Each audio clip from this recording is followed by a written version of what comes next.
Welcome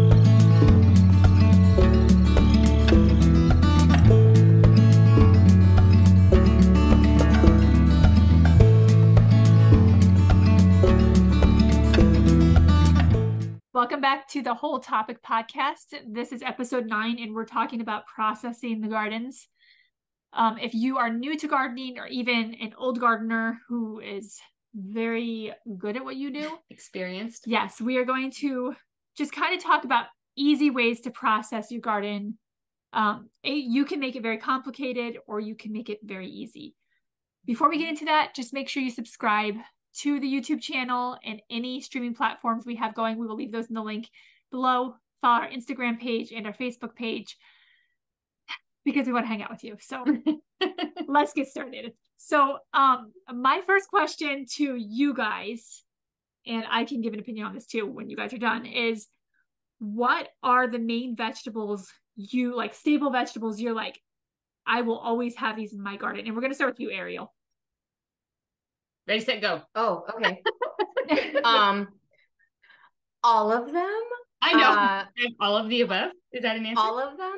Minus eggplants because I don't like them, and it's anything that my family will eat. But we're on a rotation schedule, so like if I did a bajillion tomatoes last year, I'm not gonna be putting up any tomatoes this year. So I'm gonna focus on something else in the garden, maybe corn, maybe something else. But I try to go off of what my family will eat.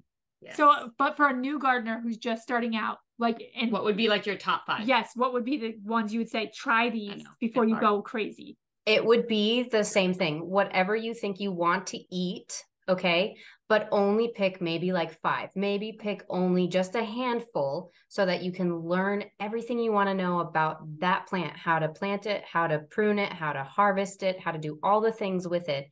That way you're only starting with those and you can master them.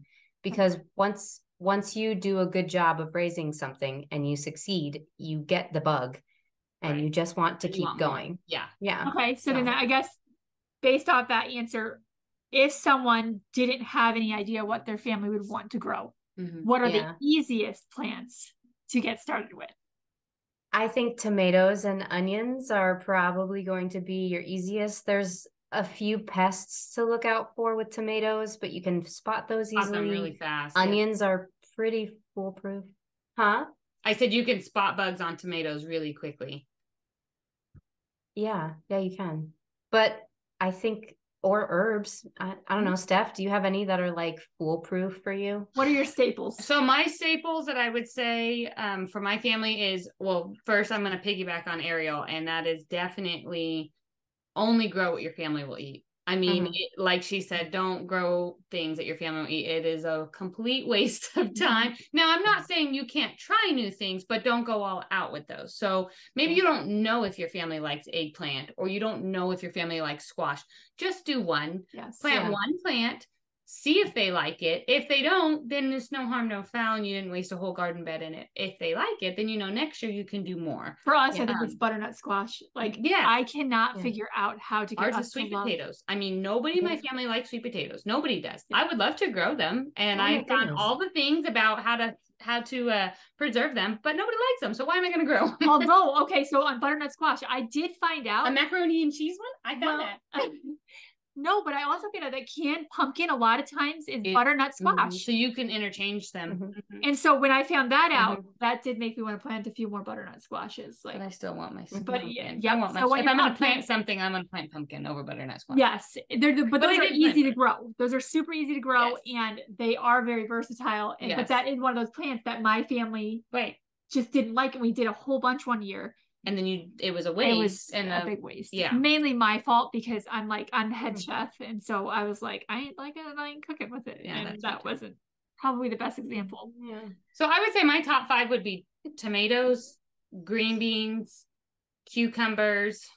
I'm visualizing my garden right now and moving through it.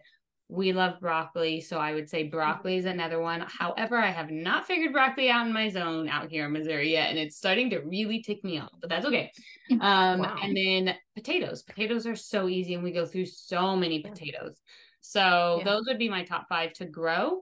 And they're all pretty full. I mean, you'll get some bugs on some of that stuff, but overall, they're very easy to learn on. Yes. But like Ariel had said in the beginning too, is I would for sure start small and grow from there. You'll get the bug once you have a successful, easy garden, and you'll want to do more, and there will be time for more. But when you are learning, if you go in and plant 30 tomato plants and you've never canned before, you've never processed freshly grown food before, you will go absolutely nuts, because you will have a lot or you will have, not a lot. And, one thing that I had to learn really quickly, and as a new gardener, you will learn really quickly, is that you may be the best gardener. You may get the bug, you grow this thriving plants, and your garden is going crazy, and you pick it all, you learn everything you can do about gardening and harvesting and fertilizing and all of it, and then you have all this produce in buckets and baskets and bowls in your kitchen, and you have absolutely no idea what to do with it. And that is where this episode's going to come in. So that's why you start small, is maybe you'll get the bug right away, and that first year you can grow a ginormous thriving garden. But if you don't know the other side of it, it's still a waste. Yeah. So that would be my biggest recommendation on that. Good one. So making sure that you have the tools to put up. Yep. And and a plan. Yeah. And a plan. Yes. And a plan. And a plan. Making sure your family likes it. Yep. Yep. And then if you don't really care and your family doesn't really care and you're just trying to test them out, then the ones they recommend give it away. To be easy. Yeah. Give away extras. Yep. So that is another option. And I would say, and then this is kind of jumping off, down the list, but utilize your freezer. I mean, and not all produce you can do that, but sometimes I just get so overwhelmed with what's coming in, and I pop things in the freezer to put up later. Yes. And that does work. Yep. That definitely works. So speaking of processing, let's start with tomatoes. So I did tell you guys that when I first experienced canning tomatoes, I was peeling tomatoes, and I was like, I don't want to do this with my life. Like, this is not a priority. So, and then when I met Ariel, I remember her bringing some tomato sauce over, and I was like, wow, this is so good. Like, it's delicious. What'd you do? And she's like, oh, I just roasted the tomatoes and then blended them up, and then I just canned them. And I was like, wait a second. So you took the whole tomato, you roasted it with olive oil or whatever you told me to put on it, and then you blended it, and that was it. And I was like, from here on out, I solemnly swear, no. That's how I started with my tomatoes. And it went so fast and so smoothly, and all of my family loved it. And I didn't add any sugar to it. It didn't need any sugar. It didn't need anything. All I needed to do was roast it, and it got that sweet, heavenly taste. So here's the question then. We'll start with Stephanie this time. Okay. How do you process tomatoes? What kinds of things do you make with your tomatoes? Tomatoes. Tomatoes. Because we all love tomatoes. Tomatoes. So how do you process tomatoes?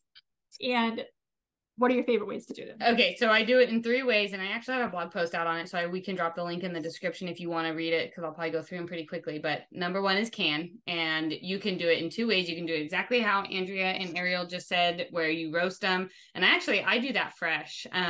My favorite thing about summertime is going and just picking a basket full of produce in the garden, popping it in the oven. So I'll take tomatoes, fresh basil, oregano, whatever I got, onions, garlic, put it all on a baking sheet, pop it in the oven until they get caramelized, put it in my blender with some salt and blend it up. And there's my sauce. And we use it for pizza sauce. We use it for anything. It's just genius. So it is. I will use a whole food mill and do sauce that way, which takes forever. So you have to have time, but I do that too. So there's ways to can it. Of course, making paste, diced tomatoes, or sauce out of your tomatoes.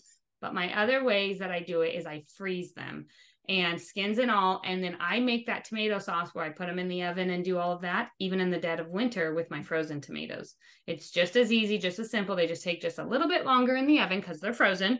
But that, I take all my extra cherry tomatoes and I freeze all of them. I pick what I want. I usually do about 5 or 6 plants of cherry tomatoes, and I will use them for fresh salads, fresh eating, whatever.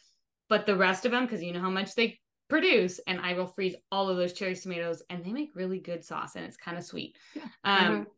And then my second way of doing it is I dehydrate them and I blend them up into a powder, and I use that in my Spanish rice recipe. So I use it all year long.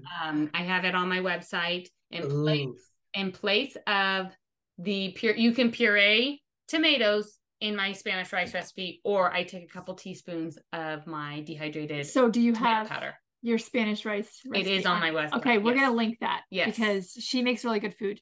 I will make sure, to do that. So I dehydrate, I freeze, or I can. Those are my 3 ways that I put up my tomatoes. And it just depends on the time of that week. If I have a buttload of tomatoes that need to be put up, sometimes all I have time for is to get all hands on decks to wash them, slice them in half, lay them on a cookie sheet, and flash freeze them to put them in the freezer. So if you flash freeze your tomatoes, they will not stick together when you freeze them, and then you can just dump out what you need to make a sauce. Yeah, that's kind of like strawberries and blueberries. Yes, just like any of that, you can flash freeze them, and then they won't stick together when you put them in a Ziploc bag. So those are my ways. What are your ways, Ariel? I stopped doing sauce, really. One, we have way too much sauce, and nobody's eating the sauce. But I will still use that same pureed sauce for the roasted and pureed for pizza sauce. But then I realized the only other thing that my family eats with tomatoes is diced. So I just wash them, dice them up, put them in a jar, and then it's probably salt, and there might be something else in there. And then hot water, and I water bath them. That's it. Yeah, I've done that. I've done that too. Like I just dice the tomatoes and do them with water. But the same thing, the same roasted tomatoes that you taught me how to make. I didn't know if you knew you taught me. I just figured out. I just did it. I know. You've told me before. Yeah, but I've also taken that same recipe and then added for tomato soup during the. I just turn it into a tomato soup. Add the spices. Add my cream cheese. Yep. Add the basil and all that stuff to it. Then, and another thing I love about just making a base sauce is that you can add your onions or carrots or whatever you do. Every time you make your sauce, you can make it a little differently if you wanted to. So that's another benefit of doing that. So make it have. I love the versatileness. That's not even a word, but it is now. Of that roasted tomato sauce. Yes. You get to process it and have it for soup and pizza sauce and tomato sauce and whatever you want to use. So let's move on to the next thing. So what is the easiest way to process your green beans? Easiest way? Probably freezing them. I don't like frozen green beans, so we'll do Billy beans or canned plain beans, or I bought one of those. It's a hand one, but it splits the beans so you can have string beans. Like the French cut or whatever. Yeah. Yep. And they have an old crank one that just clamps on your, I love that. We did freeze dry some green beans, and that was delicious. Ooh, I feel like all the vegetables like a chip, huh? It's like a chip. It's delicious, and it's so good for you. So I don't know. Those are the ways we like to do it, but I don't know if they're easy. Okay. Yeah, I mean, I don't think there's really any easy way besides freezing them. And my family doesn't care for frozen green beans either. Yeah. So is it hard to? Because I've actually never canned. My family loves steamed green beans. So my husband grew up on canned green beans, like canned from the store. So do you find it easy to do that? There's a process because you have to use a pressure canner to can the green beans. But he says that they taste just like his canned green beans from his childhood, because I won't buy him canned green beans. So I don't go through the work, and my kids love raw green beans, so they'll sit around the table and munch green beans and snap them for me because they like to eat them raw. So I got little hands. Easy way to get it done. Yes. Have your kids help snap them. And so we snap them, and then I do the raw pack method. So I stuff them into a jar, pour them hot water, I put a little bit of salt on them, and pressure can them. Okay. Yep. So it's not a labor intensive process, but it takes time because you got to snap them all. Yes. And then the pressure canner obviously takes time too. Yeah.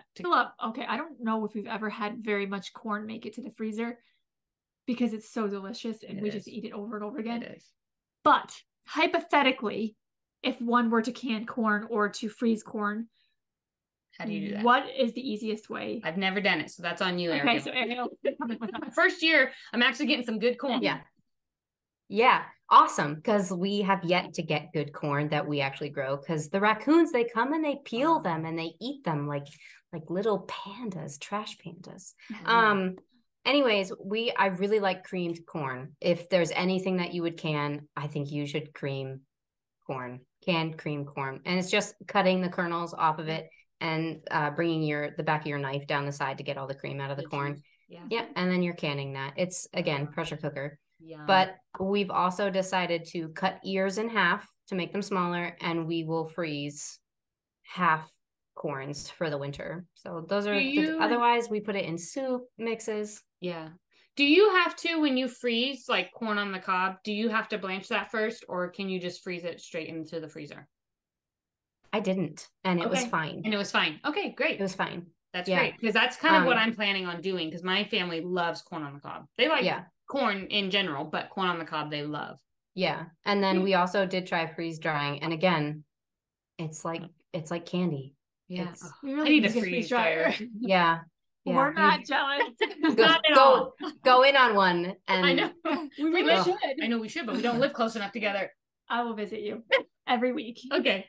No, but like something we did is we just froze it. Like we just cut it off the cob and just froze it, and we would just eat the sweet corn. We loved it. Like I don't think we've ever had corn left over. Like that is our absolute favorite way to eat it. Yeah. Yeah. Sweet corn. I have never tried growing anything outside of sweet corn, so I don't know what it tastes like. I can't vouch for it, but it's good. It depends on what you want to do with it. I like to grow the maize corn and then dry it in the what's the way that you see all the Native Americans doing it? They just hang dry it. Oh yeah. And then, I think that's so pretty. It is pretty. So pretty. The colorful ones. I tried growing purple ones in my deadbeat garden the other day or last year. It didn't work, but I will when I get my soils completely together. Yes. Yeah. It's definitely better this year. Things are coming up. Definitely better. Good. But we're both like, we still realize we have to do some more, give some more love to it. Yeah. But just to see the seeds pop up, like that's progress. Like that's Yeah. So, okay. So let's talk about, I specifically broccoli and cauliflower. Those could be cold crops. Mm-hmm. I mean, for us, I don't know if we've ever grown enough to, we just eat a lot, like not to be, like, we just do, like with 8 people in the house.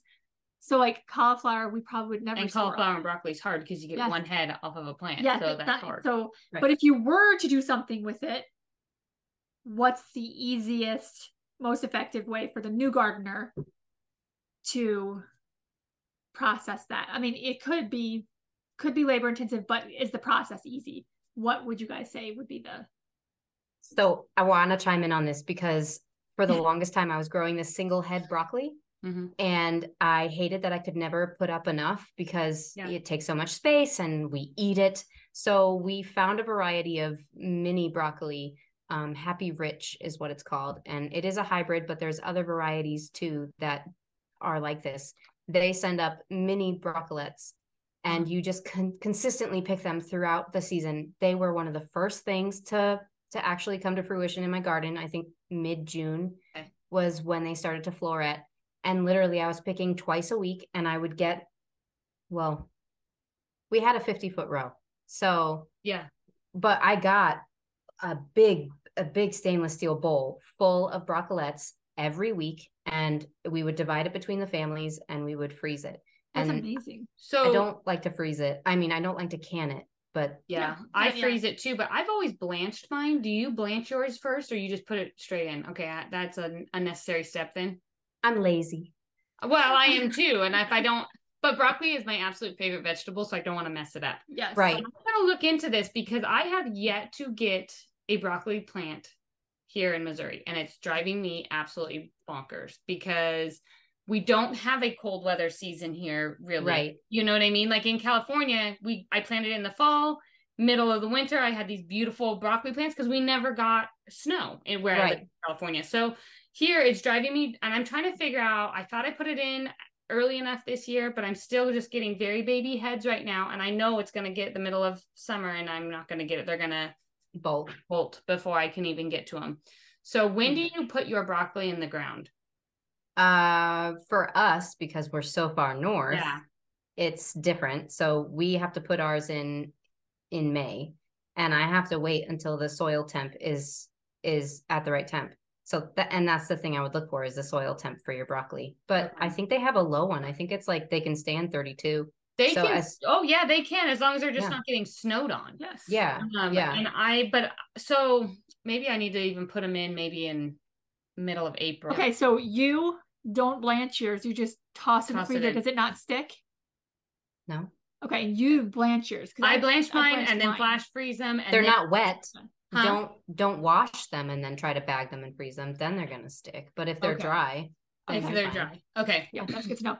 As Okay. far as cauliflower, so I don't know if I've met any of my gardening friends that actually can their broccoli. So there's probably someone out there that just adores canned broccoli, but I have yet to meet them. I think it would be kind of mushy. Yes. However, cauliflower, I have never done that either. That's usually a freezer one. It's probably similar to the broccoli. Yeah. But there is something, and this is going to be up on my blog probably by the time I put this episode out, because it's one of our favorite things to do with cauliflower. You cut all the little heads off. Mm-hmm. That sounds morbid, but that's what you do. And you steam it until it's just tender. You put it in the bottom of a 9x13 pan. Mm-hmm. And then you take 1.5 to 2 cups of mayonnaise and mix it with about, I would say maybe 3 tablespoons of mustard. And you mix that up really, really well. You pour it on top. Mm-hmm. And then you cover it with a ton of cheddar cheese. Ooh, and then you bake it until it's like bubbly. It is like heaven in a dish. So that is one way. That's not to say processing for later, but that's processing to eat now. I'd eat it. Never tried it. Yeah. You should try it if you are okay with mayo or mustard. And if you're not okay with mayonnaise, I don't know. Don't trust me on that one. But you do anything with cheese on it and it'll taste good. Yes. Just another way for broccoli that I've done is do fermented, or not broccoli, cauliflower. For fermented cauliflower. So you put like onions and peppercorns and all kinds of stuff, garlic and little cauliflower, and stick it on the counter and ferment it for a couple days, and then they're kind of like a dilly. Yeah, they also do canned veggie mixes. Yes. With like pickled. Yeah, it's everything that it's an assortment of your garden, and you just pickle it. Yep. So yeah, those are good. Yeah, never grown enough to where we could actually freeze any of it. Like we grew a lot, but it was still not enough to put up. Waste your time to put up. Yeah. Yeah. Okay, Ariel, this question's for you. If someone has a place to store, like a root cellar, what are some good crops they can store for several months without canning?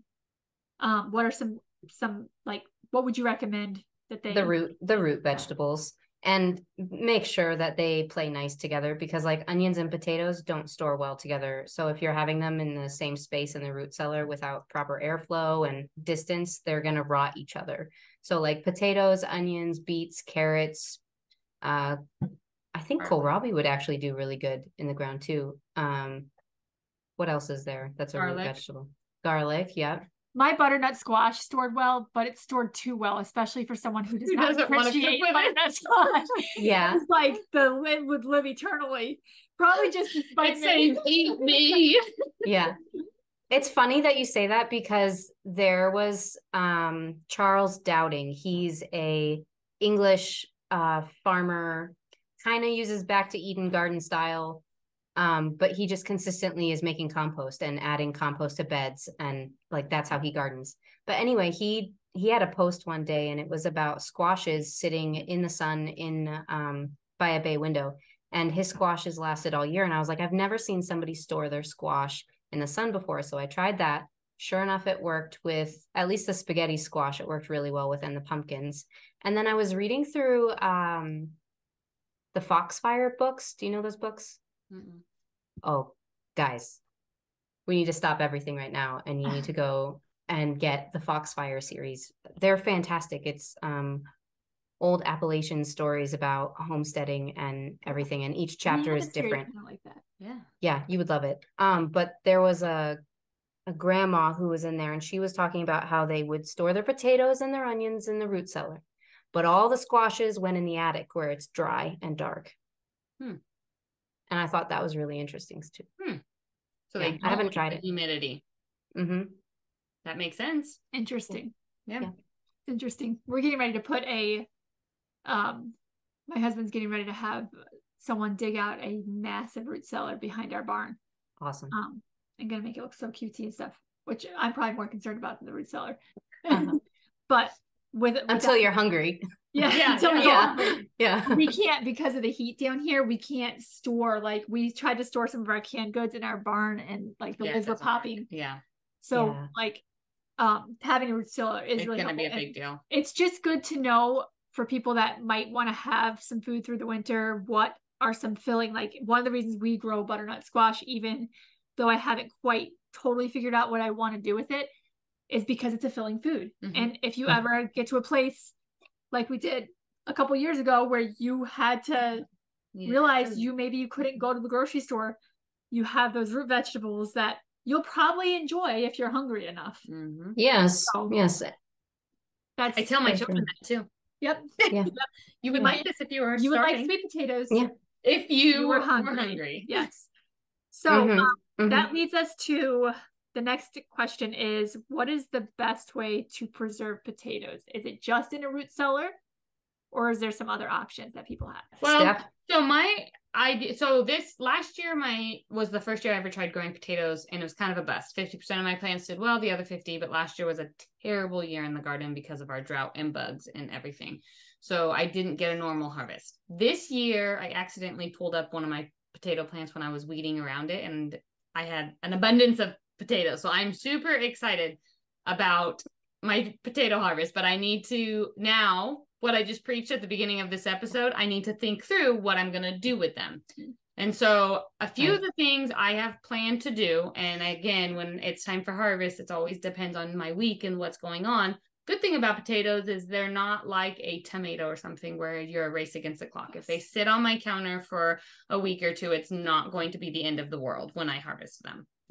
But one of the ways I'm going to do is convenience meals. Get some soups, some stews, some already ready to go meals with the meat, the vegetables, everything in it. Don't you have a soup recipe on your blog? I do have a loaded baked potato soup recipe. We're going to post that because that was very popular on her blog this last year. So yes, because it's the best thing to just dump into your pot and heat up when you're ready to eat. So if I can preserve my potatoes in a meal that's already ready, I'm going to do that. Another way, but that's obviously going to take time. So I have to have a good amount of time in my day to be able to do that. The other way that I'm thinking of doing, besides, because my basement's not ready, I don't really have a root cellar ready for them, is I found in Melissa K. Norris's, what's her book? It's her newest book, Everything Worth Preserving, I think is what it's called. She shows how to make freezer hash browns out of your homegrown potatoes. Yep. So I think I'm going to do that with some of them as well, because we eat a lot of hash browns. Okay. That's the way to do it. That's actually sounds, my kids would love that. I've tried canning them and they're still sitting on my shelf right now. In a pinch, we'll use them for mashed potatoes, but you can tell they're not good. No, we hate our use them canned in a potatoes. soup. Have you ever tried them in a soup? Yeah. And it still tastes nasty? Oh, no, they were fine in the soup. Yeah. Don't leave the skins on when you can them. No, and I didn't do that. But they just get, I don't know. They're slimy. They're kind of slimy and mushy. And I have a friend that's kind of a canning rebel, and she cans them dry without. That's what I read. Dude, I just found out about that. Do it though. Do it. Have you done it? No, but I'm going to do it. I'm so scared. My friend said it multiple times, and her husband's like, these are the best potatoes ever, even better than fresh. Like, and they fry up in a pan like that. She says she just puts butter in a pan and dumps them. Literally no water. She just skins the potatoes, dices them up, puts them into a jar, and pressure cans them. No liquid. Yep. In the jar. Liquids. Dry. Dry. That's definitely something that sounds like totally up my alley. Doing something rebellish. Like, I mean, perspective. Or so if the shoe fits. Unfortunately, it would fit here. However, that was not my point. No, doing something that's so easy like that, that's genius. Why do we make things so complicated? I know. Well, because the USDA tells you that it's not safe. Let's not even go down that road. So let's get the next question. I'm actually going to hit on, actually, Ariel, you wrote some really good thoughts, the last three things you said in these notes. But before we go to those last three thoughts, one of the questions was, and I'm going to ask you this because you're like, go hang out. Yeah, you're like a nature's princess, like I've told you before. It's true. Have you ever tried canning things from the wild, and what would that be? Ooh. Yeah, I have. Okay. And there's a lot. So I do a lot of oil infusions with things, and those get canned if I don't do anything with them, and they sit on the shelf and they are great. But spruce tips, dandelion greens, any green, lamb's quarter greens, the wild mustard that comes up gets chopped up and it gets put in. I really like, I don't really like canned greens. And this is why it was kind of my question posed to you guys, if you had any experience with canned greens, because last year I found a woman, I think the 1870s homestead. She's on YouTube and she's a big canner. And she goes through her pantry every year and she shows you what she's doing. But she did something one year, and it was because she had an abundance of kale. But then she ended up doing it with all of her greens from her cabbage. Like, you take the cabbage, but then you have all those outside leaves you're not using. So she would use those. She would use the cauliflower greens. She would use any green, and she would mix it with the venison that her husband killed. So it would be greens and venison together canned. And I really liked that. So I canned some one year, and that was really tasty. But other than that, like, my kids aren't Popeye. They're not wanting a can of spinach. But I know I can use my freeze dryer, and I know I can dehydrate greens and freeze them and blah, blah, blah. But sometimes I just want to reach on the shelf. Yeah. I can't. There is just something about pulling a jar of food off the shelf. You will never convince me otherwise. All the other preservation methods are great, and I use them all. But there's just something about pulling that jar of food off of your shelf that you can. I can't. It's a feeling until you've done it. It's a feeling that you just, nothing else matters. Satisfaction. It's so satisfaction. Yes. Yeah. I would say for greens, besides canning them, because my family wouldn't go for the canned greens, even like the leaves and stuff, spinach, all of that. I'm freezing spinach right now because then I can make like artichoke spinach dip and stuff with it. But I'm going to dehydrate it and blend it and make super green powder to put in smoothies. Okay. So, I've seen that. Or in soups or anything. Yep. That's kind of my plan with all these extra leaves from broccoli and cauliflower and all of the cabbage and all of that, along with my spinach and stuff, because beet greens. Yeah. All of it. Like all the anything. Nutrients. Yeah. Weeds. I don't know. Weeds. Yeah. Yeah, just add anything. Put it on add them and put it in your. If your Yeah. family is like my kids are pretty good about vegetables, but my husband is not.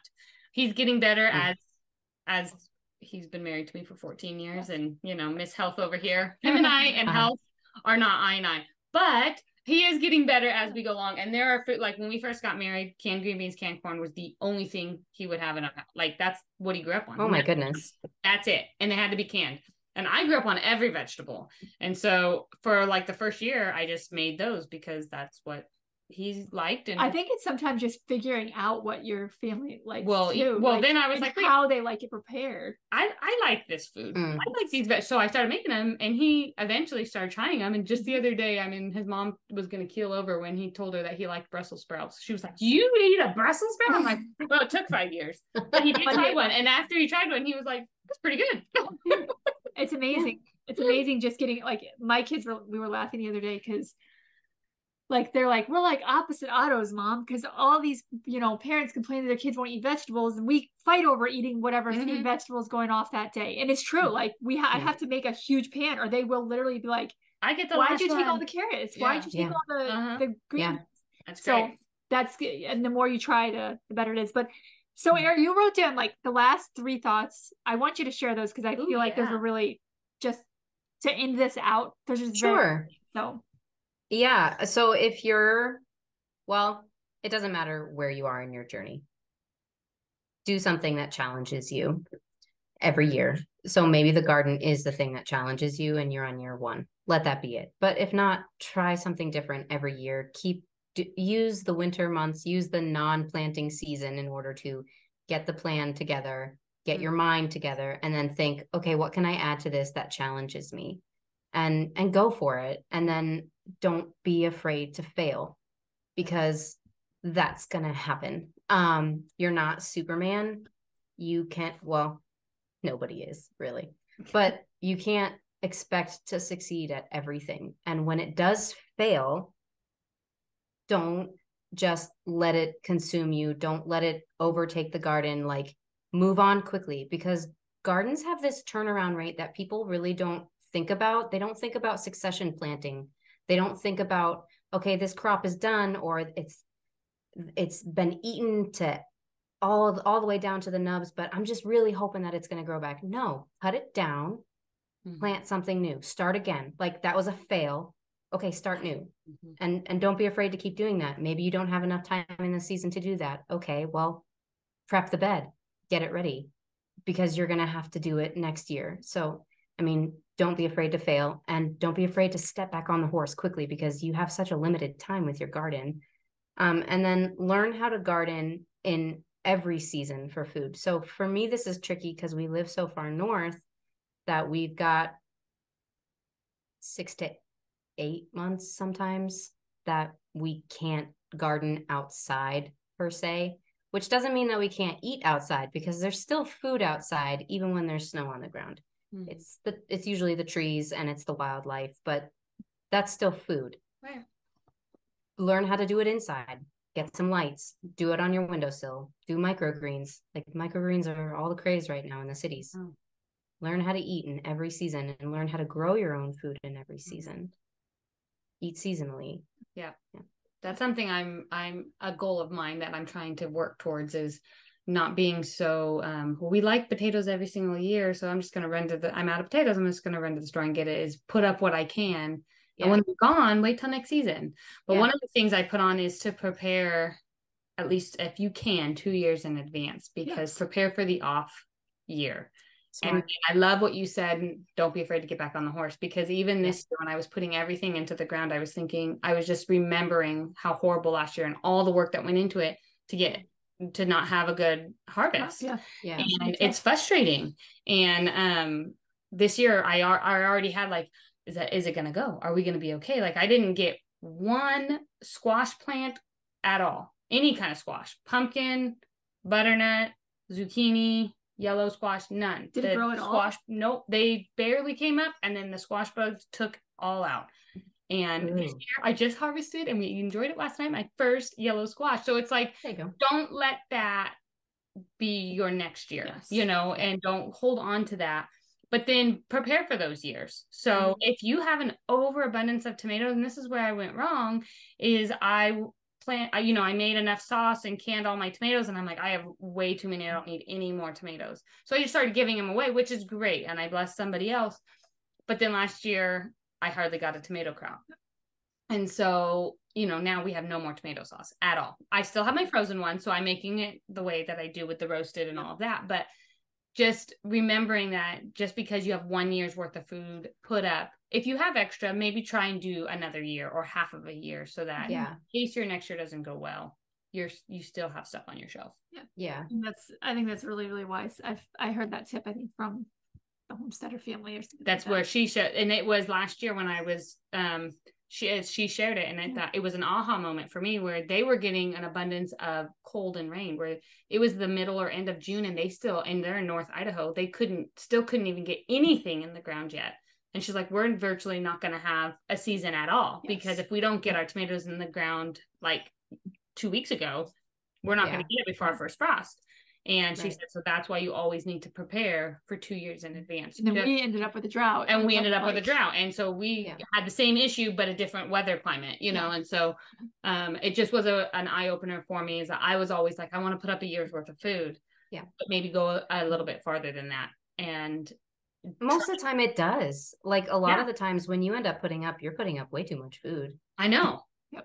You really are. And that's not to say I hope it didn't come off selfish of not trying to give and help other people as well, and with it. But try and put up as much as you can, and then if you still have leftovers, bless the family with it or somebody else. For sure. Yeah. I mean, something we've done, and honestly, it's kind of, we got it from scriptures where we start reading this, and it was, we've talked about just giving the first 10% of our produce away. And that way, when we get to the end, like we're not scrapping for any 10% to give away. Yeah. So like, it's just kind of like 10, like we talk about this even like with our days, like we give the first 10% away. That's another way to actually view it too, is either give the last 10%, or the first 10%. So just kind of, I don't think it was selfish at all to say that, like, because even for us, like you're growing that, you're preparing that. And if someone came to you and they were actually hungry, you'd have that on your shelf. I'd have it to give to them. So just being wise with what you have I felt like is what you were trying to say. Yes. So I think that actually wraps up this episode.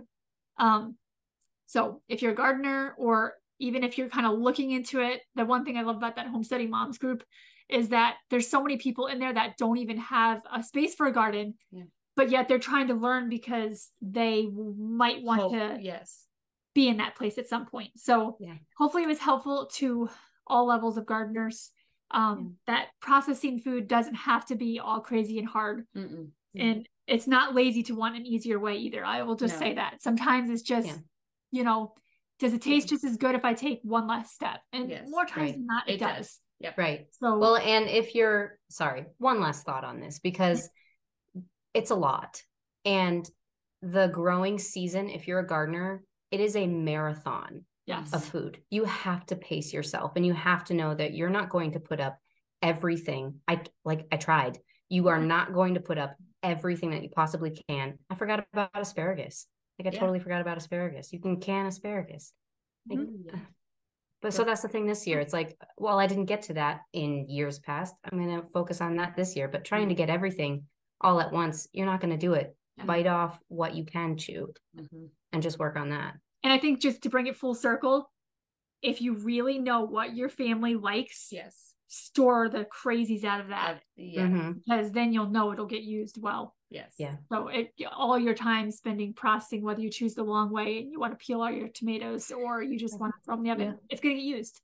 So that will close us out, and we hope to see you next time for episode 10.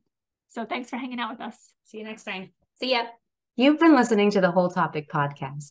To hear more, to see behind the scenes, or to get a hold of us directly, visit our socials, Facebook and Instagram, The Whole Topic Podcast. If you'd like to hear more from Andrea, visit her blog at dearmark23.com, where she talks about whole foods, whole grains, and whole living.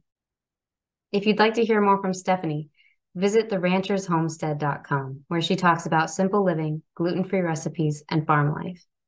If you'd like to see more from me, visit wildandforagedcare.com, where I talk about simple living, wild recipes, and natural remedies.